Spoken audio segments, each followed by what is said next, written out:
Si un jour on m'avait dit que j'allais pleurer devant un animé de 13 épisodes, comme une gamine devant les One Direction ou Titanic, j'aurais sûrement réagi comme ça.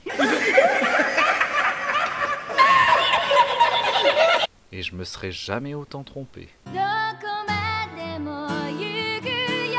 En plus, juste après, j'ai regardé Clannad. Si tu ne connais pas ou n'as pas vu Angel Beats, va le voir de suite. Il est fantastique, il est beau, il est puissant. Sans déconner, si tu veux mourir déshydraté parce que tu auras versé toutes les larmes de ton corps, va le voir. Cette phrase était un peu bizarre, il me semble. En plus, il fait que 13 minutes d'une vingtaine de minutes. Quoi ? En plus, il fait que 13 épisodes d'une vingtaine de minutes, donc me donne pas ton excuse bidon du genre ah gna gna gna, j'ai pas le temps. Va le voir, enfoiré, parce que je vais totalement te spoiler et après tu seras triste. Mais pas pour la bonne raison, du coup.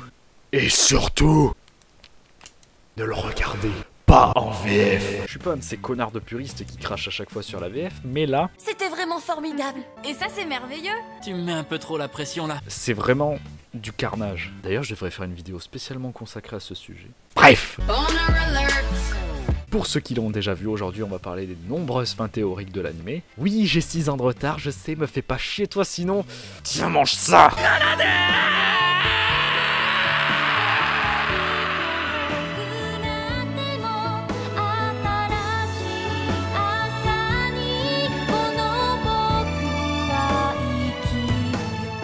Bien sûr, il y a plusieurs fins désagréables possibles et on va commencer par elle, comme ça on en est débarrassé. Come on, let's dance! Yeah. On pourrait évidemment croire que l'épilogue était une sorte de rêve ou une forme de réalité utopique puisque tout est trop beau, tout est trop blanc, n'est-ce pas? Mais ça c'est du racisme enfoiré, hein! Donc on considère que tout le monde est mort, qu'ils ont simplement disparu ou trouvé la paix intérieure.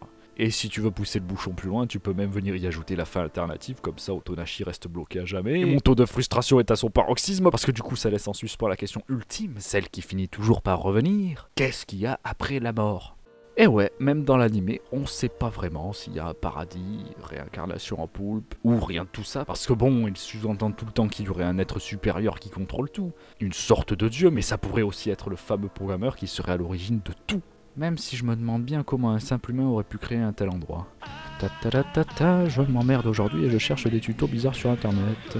D'ailleurs, puisqu'on en parle, on sait toujours pas qui c'est ce fameux programmeur. Mais heureusement pour toi, j'ai quelques idées dans ma poche. Alors il y a ceux qui pensent tous que c'est Otonashi, mais on en parlera après parce que ça me permettra de basculer sur ma deuxième théorie. On va se pencher sur une phrase très importante que ce mec a dit. Il n'y a qu'un seul humain parmi les PMJ, le programmeur. Enfin ça c'est ma version sous-titrée, hein. La tienne elle est peut-être différente, mais voilà. Dans le fond, c'est ce qu'il a dit. Et ça veut donc dire que le programmeur est en ce moment même un PNJ. Et je vous rappelle qu'il y a bien un humain qui s'est transformé en PNJ récemment, lui, Takamatsu. Mais dans les faits, c'est un personnage secondaire un peu osef, donc on pourrait aussi supposer que c'est le mec mystérieux qui serait lui-même le programmeur, et ça correspondrait bien. Il ressemble on ne peut plus à un PNJ, et il a l'air d'avoir été reprogrammé, ce qui veut dire qu'il aurait perdu ses propres souvenirs pour devenir un PNJ qui gérerait son programme Angel Player, afin que personne ne retombe amoureux. Cependant, Don't stop dancing!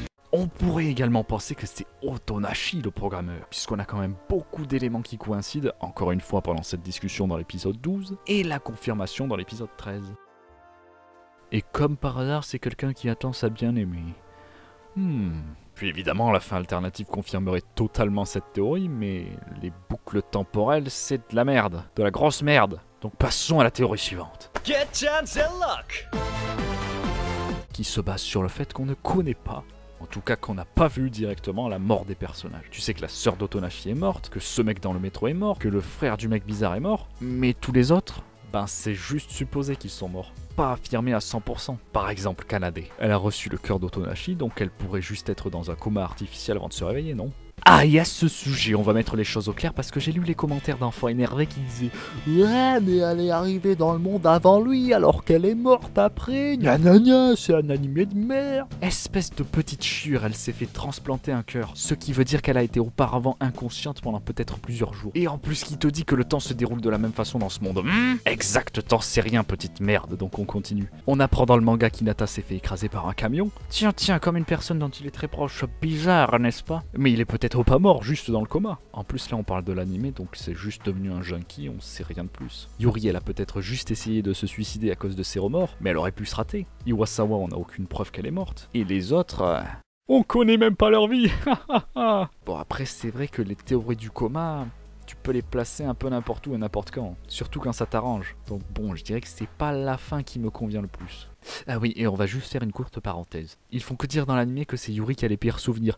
Mais j'aimerais te rappeler qu'elle a eu une vie relativement cool. C'est juste qu'à un moment précis, ses frères et sœurs sont morts, donc c'est clair que ça fait un choc. Mais si on compare avec Iwasawa et Otonashi, vie de merde, vie de merde, vie de merde, vie de merde, trouve enfin un but dans sa vie, crève d'une façon horrible avant de l'atteindre. Ahem. Voilà. Que dire de plus? Goodbye, Wild Heaven.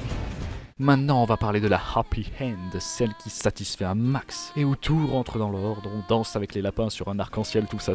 Donc, premier argument. Référence Clannad. Le générique. On a les 5 derniers personnages qui disparaissent exactement dans l'ordre, et c'est loin d'être lié au hasard. Il faut pas non plus oublier que Maeda aime bien donner des secondes chances à ses personnages. Il te met une fin bien triste sous le nez, puis hop hop hop on rembobine, et on pose une happy end, comme ça tu sèches tes larmes de tristesse. Pour pleurer encore plus comme l'être fragile que tu es parce que la musique est trop belle. True story. Ensuite, on a le petit épilogue super joyeux et quand même frustrant à la fois. Et devinez quoi? J'ai regardé chaque plan un par un. Et j'en ai conclu ceci. D'abord, Kanade a un sac, des écouteurs, puis elle regarde son portable avant de finalement partir dans une direction précise. Donc je ne pense pas trop exagérer en disant qu'elle attend une amie, qui pourrait être Yuri. Mais c'est une fille, donc on pourrait dire qu'elle attend plusieurs amis. Bam! Cliché! Sans oublier qu'elle chante My Song. Ce qui prouve qu'elle a bien gardé ses souvenirs et que toute la bande s'est bien reformée. Bah ouais, sinon comment elle pourrait chanter une chanson qui n'existe pas? Et puis regardez ces personnages. Ils vous rappellent personne en particulier? Eh ouais, je t'ai dit que j'avais regardé tous les plans. Et c'est ainsi qu'ils menèrent une longue et heureuse nouvelle vie remplie du bonheur qu'ils auraient dû avoir. Fin. Voilà, ça c'était notre happy end, celle qu'on aime, celle qui nous rend heureux et triste à la fois. Celle qui nous donne envie d'avoir beaucoup plus d'épisodes, mais c'est pas possible parce que c'est la crise et qu'ils ont dû raccourcir à 13 épisodes au lieu de 24. Pourquoi? Par contre, c'est un point de détail, hein, mais là, si tu regardes bien, il va rater son épaule. Ou alors il va à peine l'effleurer. Ce serait marrant à voir. Ah, et est-ce que vous pouvez me dire quand est-ce qu'il y aura une traduction du visual novel? Non, parce que je parle pas vraiment le Japon, en fait. Merci bien. Bref, j'espère que cette vidéo vous aura plu. J'attends vos avis dans les commentaires pour qu'on puisse continuer à débattre. Et je vous dis à la prochaine. No future. This is not how you use it, you piece of shit.